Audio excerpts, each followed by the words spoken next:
Amin.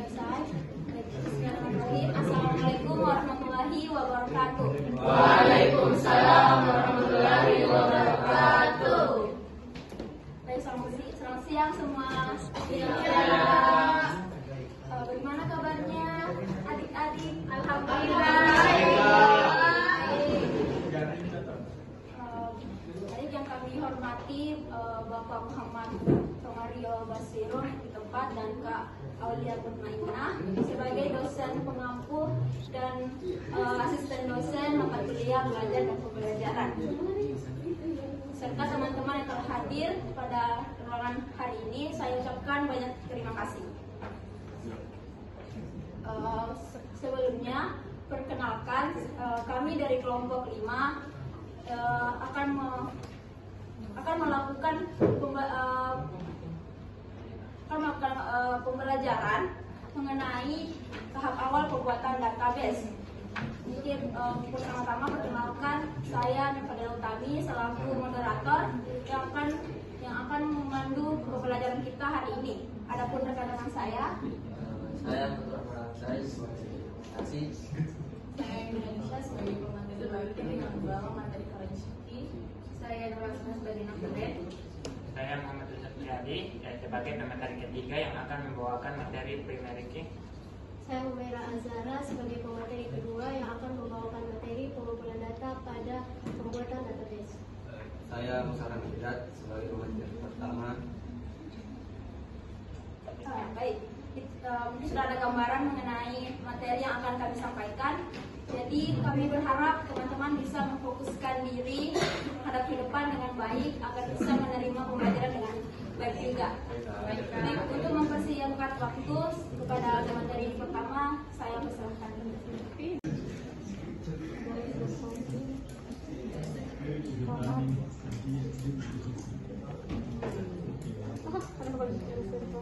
Baik, terima kasih atas kesempatan yang diberikan.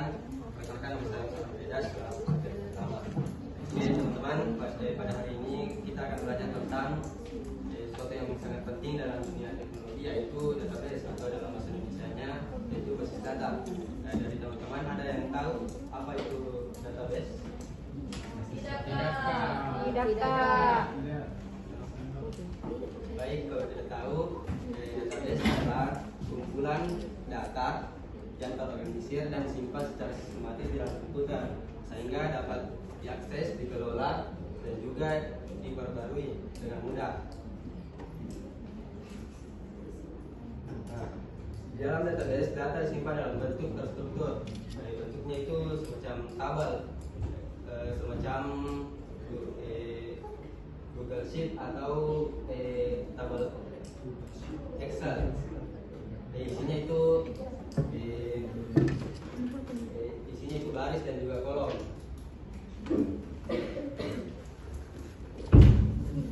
Nah, coba bayangkan kita punya data nama siswa, kelasnya dan juga nilainya. Kalau ditanya cuma satu dua orang, kalau datanya cuma satu dua orang, mungkin gampang disimpan di data. Tapi kalau datanya ratusan atau bahkan ribuan, nah disinilah peran database sangat penting.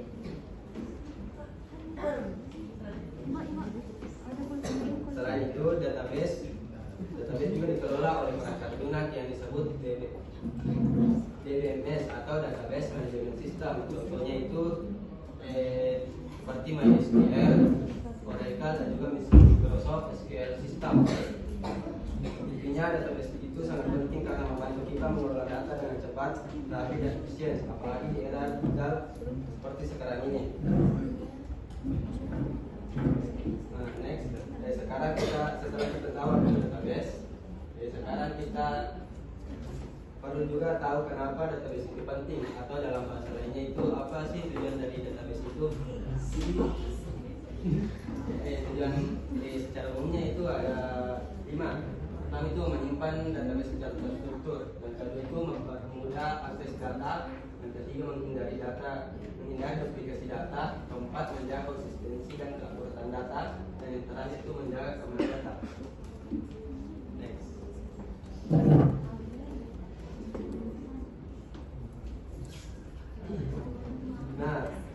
kita belajar tentang database, sekarang kita masuk ke salah satu hal penting yang ada dalam database, yaitu tipe data. Tipe data adalah jenis data yang disimpan di dalam database. Kenapa ini penting? Karena setiap kolom di dalam tabel harus tahu jenis data apa yang akan disimpan supaya tidak terjadi kesalahan.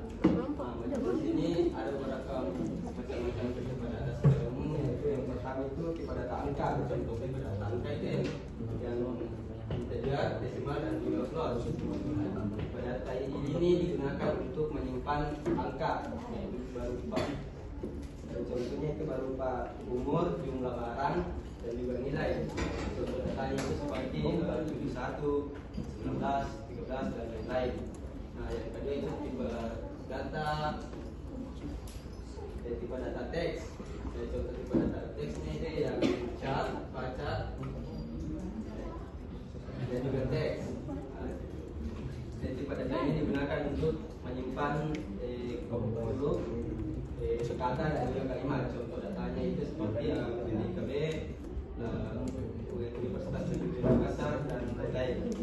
Yang ketiga itu ada tipe data DET. Ini tipe data di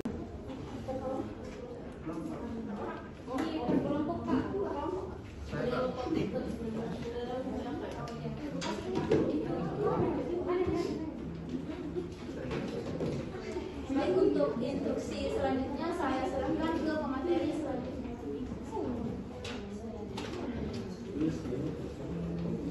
Baik, saya akan melanjutkan penyampaian materi mengenai pengumpulan data dalam pembuatan database.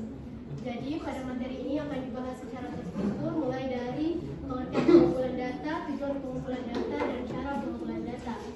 Jadi harapan saya setelah materi ini disampaikan, teman-teman dapat lebih memahami dan juga dapat mengaplikasikannya dalam perancangan database. Untuk memulai langsung saja pengertian dari pengumpulan data. Jadi pengumpulan data sendiri adalah langkah awal dalam proses perancangan database yang digunakan untuk mengumpulkan informasi terlebih dahulu agar database bisa dirancang dengan benar dan sesuai kebutuhan. Setelah kita mengetahui pengertian dari pengumpulan data, selanjutnya kita akan membahas mengenai tujuan pengumpulan data. Jadi ada 5 poin. Yang pertama yaitu mengetahui kebutuhan sistem database. Jadi tujuannya ini untuk memahami data apa yang akan kita butuhkan dan bagaimana data tersebut akan digunakan dalam sistem. Yang kedua, membantu menyusun struktur database. Jadi pengumpulan data yang baik akan memudahkan kita untuk menentukan tabel, atribut, dan relasi sesuai dengan kebutuhan. Yang ketiga yaitu menghindari duplikasi dan kesalahan data. Jadi data yang dikumpul akan lebih akurat. Kemudian yang keempat, menyesuaikan dengan proses nyata di lapangan. Jadi database yang dirancang ini harus mencerminkan kondisi dan alur kerja yang ada di dunia nyata. Kemudian yang kelima, mempermudah penentuan primary key dan foreign key. Jadi pengumpulan data itu mempermudah kita dalam menentukan hubungan antar data, seperti menentukan primary key dan foreign key yang sudah ada dalam tabel. Nah, selanjutnya setelah membahas mengenai tujuan pengumpulan data, adapun cara pengumpulan data yang dapat dilakukan. Sebelum saya menjelaskan mengenai 3 poin ini, jadi teman-teman akan diarahkan untuk membuat sebuah database. Jadi untuk penjelasan poin yang pertama yaitu analisis database yang akan dibuat. Jadi contohnya saya ingin membuat database sekolah. Nah, database sekolah ini dirancang untuk menyimpan, memproses, dan menganalisis data. Kemudian untuk yang kedua yaitu tabel-tabel yang akan dibuat. Jadi pada database sekolah ini membutuhkan beberapa tabel. Contohnya seperti ini.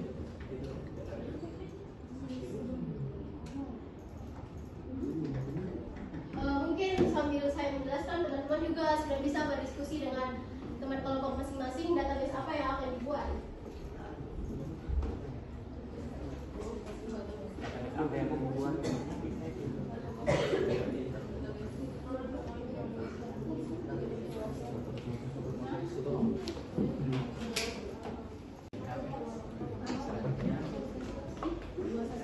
Maksudnya nih. Buat saya dan dapat apa mau buat. Nah, jadi saya tadi sudah sebutkan contoh menganalisis database yang akan dibuat itu seperti database sekolah. Jadi mungkin dari teman-teman sekalian bisa selain database sekolah, misalnya rumah sakit atau universitas. Kemudian untuk database yang akan dibuat itu contohnya pada database sekolah itu yang dibutuhkan. Yang pertama ada tabel siswa, yang kedua ada tabel guru, yang ketiga tabel kelas, yang keempat tabel mata pelajaran, dan yang kelima tabel jadwal pelajaran. Nah, setelah menentukan tabel-tabel yang akan dibuat, kemudian yang ketiga itu kita analisis isi tabelnya. Nah, dari tabel ini pasti membutuhkan atribut. Contohnya pada tabel siswa itu Siswa tempat tanggal lahir. contohnya pada tabel siswa itu membutuhkan NIS, Siswa.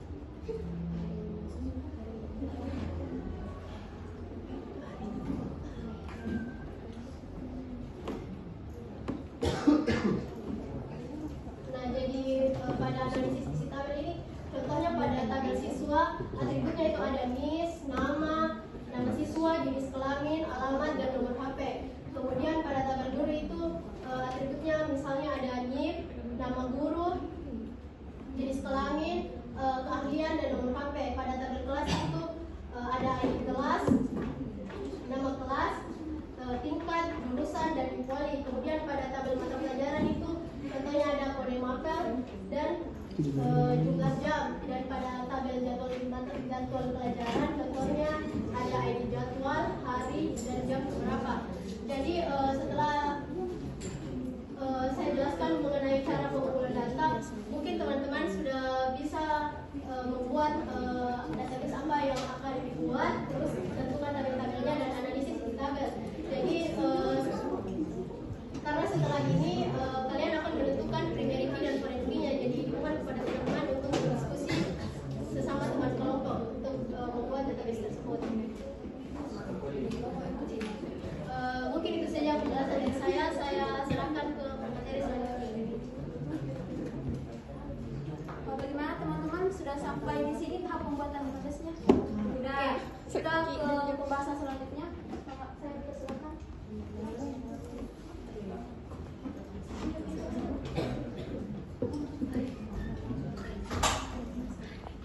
Apa itu primary key?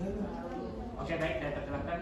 Baik, kalau saya Nurfani Syafa dari kelompok 1, menurut saya itu primary key itu kayak nomor unik untuk sebuah identitas dari sebuah set yang kayak di dalam tabel gitu. Di dalam kayak mahasiswa itu punya primary key nomor induk siswa seperti itu. Seperti itu ya. Oke, baik, atas tambahan atas tanggapannya dari saudara Pak Fadli. Oke, baik.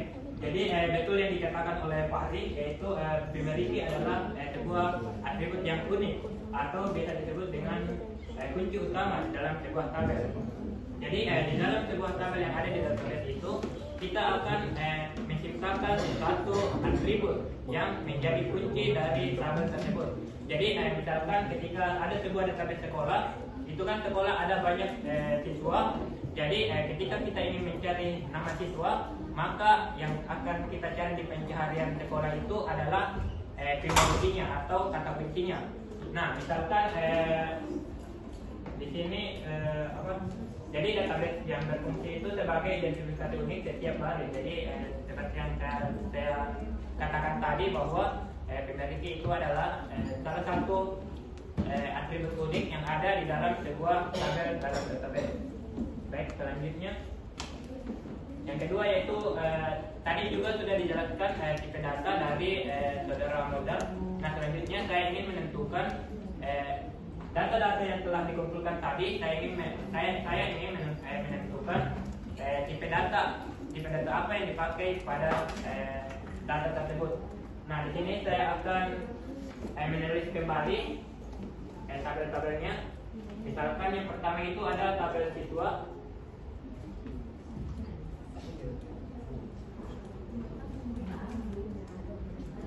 Itu ada di dalamnya itu ada ini nama siswa.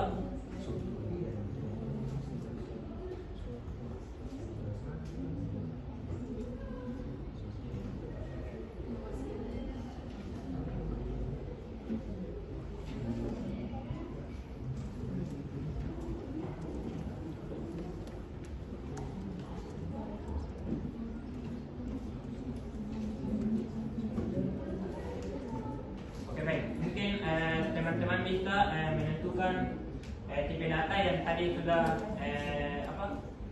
dikumpulkan dari isi tabelnya. Mungkin teman-teman bisa menentukan tipe datanya, yaitu seperti yang dikatakan modal tadi. Untuk tipe data ini kan itu berisi angka, ada misalkan ada 6 angka. Jadi sesuai dengan tipe data yang tadi yang dijelaskan oleh modal. Jadi tipe data yang memiliki tipe data yang isinya itu adalah bilangan desimal, itu adalah integer. Jadi integer itu adalah tipe data yang menyimpan sebuah nilai desimal. Jadi di sini kita temukan bahwa ini itu adalah isinya itu adalah bilangan desimal. Jadi kita bilangan bulan. Jadi kita menentukan tipe data itu integer. Terus yang kedua ada nama siswa. Jadi nama siswa itu kan bentuknya itu seperti kata atau kalimat. Kalimat dikarenakan biasanya ada nama siswa yang panjang, ada spasinya. Jadi sesuai yang disampaikan juga modal. Jadi tipe data yang mengandung kalimat mengandung kata itu adalah tipe data parsial. Jadi silakan Anda menentukan tipe data yang menggunakan kata pada hasil analisis yang telah Anda lakukan.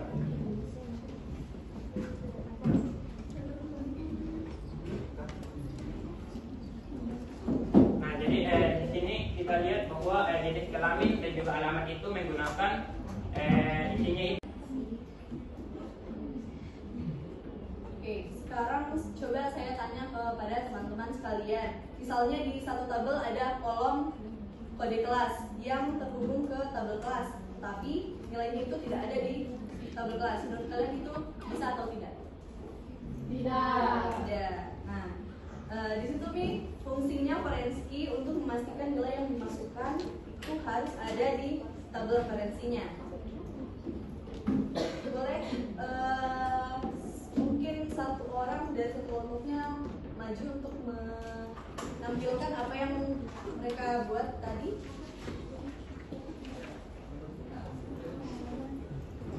Ada yang mau? Silakan angkat tangan yang mau. Bagi yang ingin kelompoknya mau jelaskan soal database-nya, silakan. Database-nya dia sudah bisa menentukan forensi atau berikutnya. Ada? Saya bisa coba. Boleh maju ke depan.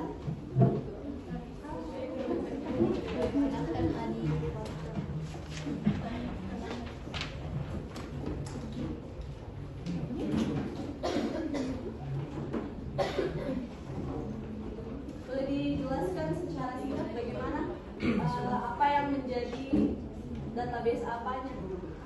Apa database-nya? Database-nya saya mengambil perpustakaan. Oke, perpustakaan. Ya, yang sebagai primary key itu apa? PK-nya itu dia itu NIS-nya Kak, kabel anggota. Karena dia kunci dari atribut dia menggunakan tipe integer. Sebagai forensinya tidak ada. FK-nya ada Kak. Dia tabel menuju tabel apa? Menuju tabel peminjaman. Oke. Di perpustakaan. Baik, untuk terima kasih dari kelompok berapa? Kelompok 4 Kak. Dari kelompok 4 dari Amanda berikan kita